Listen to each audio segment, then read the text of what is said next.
Partner बच्चे मां की कोख में नहीं बल्कि बेबी पॉड में होगी। बच्चों की पैदाइश गाड़ियों की तरह बेबीज भी होंगे। कस्टमाइज क्या वैज्ञानिक की खोज ले आएगी? अद्भुत क्रांति या ये साबित होगी सबसे बड़ी गलती? दोस्तों, अगर कोई बड़ी लैब या कंपनी ये दावा करें कि आपको अपना बच्चा कोख में पालने की जरूरत नहीं है, हम मशीन में पाल देंगे, तो क्या आप यकीन कर पाएंगे? और अगर वो कंपनी ये भी दावा करें कि आप अपने हिसाब से बच्चों को कस्टमाइज भी करवा सकते हैं, जैसे कि उसकी आंखें और बाल कैसे होंगे, या फिर वो कितना बुद्धिमान होगा, और जेनेटिकली उस बच्चे के असली माता पिता भी आप ही होंगे।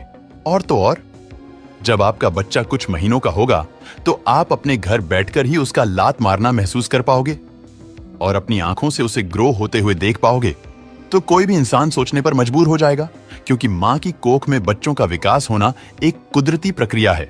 लेकिन मां की कोख के बाहर बच्चों को कैसे पैदा किया जाएगा, चलिए जानते हैं।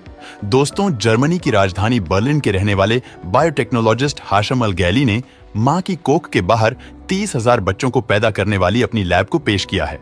साथ ही ये दावा किया है कि आर्टिफिशियल गर्भ इतना एडवांस होगा कि इसमें मां बाप अपने बच्चों की बुद्धि का स्तर, ऊंचाई, बाल, आंखों का रंग, शारीरिक शक्ति और त्वचा का रंग चुन पाएंगे और आप पूरी तरह से कस्टमाइज करवा पाएंगे।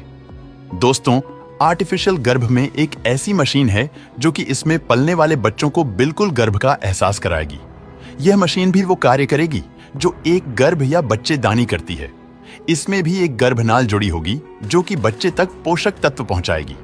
एक्टोलाइफ लैबोरेटरीज में इस तरह के हजारों पॉड्स हैं और फिर उनमें बच्चों को विकास और एक इन्फेक्शन फ्री एनवायरनमेंट देने के लिए एक आर्टिफिशियल एमनियोटिक फ्लूइड भरा जाएगा। जी हाँ, मां के गर्भ में बच्चे के पास एक एमनियोटिक होती है जिसमें भरा एमनियोटिक फ्लूइड बच्चों को विकास में मदद करता है और यह तरल पदार्थ मां के शरीर में मौजूद पानी बेबी के यूरिन के मिश्रण से बनता है। इसलिए इसकी मदद से मां से बेबी को कुछ जरूरी ग्रोथ फैक्टर्स, हार्मोन और एंटीबॉडीज मिलते हैं। यानी कि फ्लूइड के लिए मां के शरीर में मौजूद पानी बहुत जरूरी होता है, जिसे आर्टिफिशियल गर्भ में शामिल नहीं किया जा सकता। ऐसे में वैज्ञानिक हाशम अल गैली ने इस पानी को लैक्टेट रिंगर सॉल्यूशन से रिप्लेस करने का सोचा, जिसका कंपोजिशन इंसानी शरीर में मौजूद पानी के समान ही होता है। इसलिए जब शरीर में पानी या इलेक्ट्रोलाइट की कमी हो जाती है तो डॉक्टर्स इसी पानी को लेने का सुझाव देते हैं। अब इस आर्टिफिशियल बेबी पॉड में गर्भनाल, एमनियोटिक थैली और एमनियोटिक फ्यूल जैसी बेसिक चीजें तो होंगी ही, लेकिन वैज्ञानिक के मुताबिक वो इस टेक्नोलॉजी को इतना एडवांस बनाएंगे कि बच्चा मां के गर्भ से भी ज्यादा हेल्दी तरीके से विकसित होगा, जिसके लिए इसमें ढेर सारी मशीनरी भी कनेक्टेड होगी जो 24 घंटे बच्चे की हर मूवमेंट और ग्रोथ को मॉनिटर करेगी, जिसमें 360 डिग्री कैमरा और सेंसर शामिल हैं, जो बच्चे के शरीर में हो रहे बदलाव को रिकॉर्ड करके एक टाइम प्लस फॉर्मेट में रोज पेरेंट्स के एक 2 एक्टोलाइफ मोबाइल ऐप पर भेजेंगे। इसके अलावा इस ऐप के जरिए मां अपने बच्चे को लात मारते हुए या उछल कूद करते हुए देख पाएगी। अब अगला सवाल यह है कि यह बच्चे को कैसे मॉनिटर करेगा, तो इसके लिए इसमें 3 तरह के सेंसर्स लगे होंगे। पहला होगा एक बायो सेंसर, जिसके जरिए बच्चे की धड़कन, विकास गतिविधियों पर नजर रखी जाएगी। दूसरा इलेक्ट्रोकार्डियोग्राम यानी कि ईसीजी, जो बच्चे के हार्ट रेट को ट्रैक करेगा। और तीसरा फोटोप्लेथिस्मोग्राफी, जो बच्चों के शरीर का ऑक्सीजन नापता रहेगा।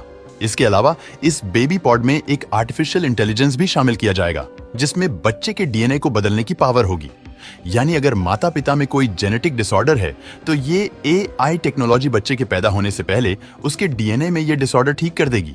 कंपनी का कहना है कि इस टेक्नोलॉजी से बच्चे ज्यादा तंदुरुस्त पैदा होंगे और जन्म के वक्त उनमें कोई पैदाइशी बीमारी होने की संभावना कम होगी।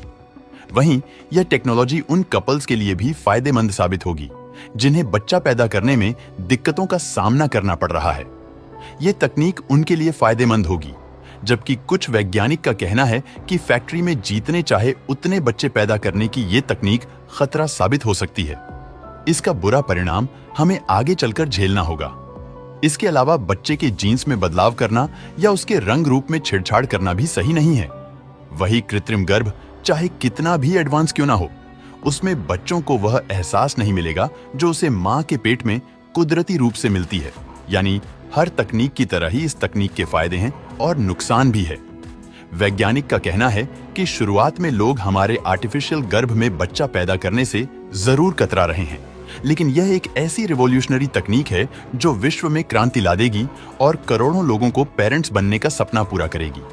आज के लिए बस इतना है। अब आप हमें कमेंट्स में बताइए कि आर्टिफिशियल गर्भ टेक्नोलॉजी पर आपकी क्या राय है और इसे बनाया जाना चाहिए या नहीं।